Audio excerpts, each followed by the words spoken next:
облысы Шу қаласы Бірлік ауылы Мұхаммед Хайдар Дулати атындағы 3А сынып оқушысы Бағдәулетұлы Береке.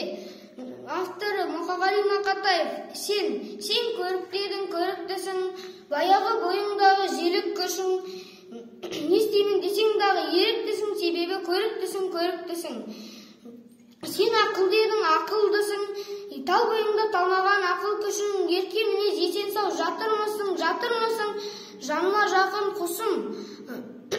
жақын құсым, жаратқан қолдан соққан асыл мүсін. Ол менің ақ бақыттың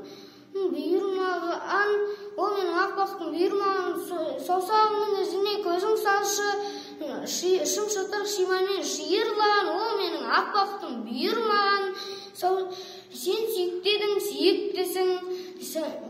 Сені көріп тағы да күйікті ішім. Мен шығалмас шын едің, шын бақытың. Әлі де биікпісің.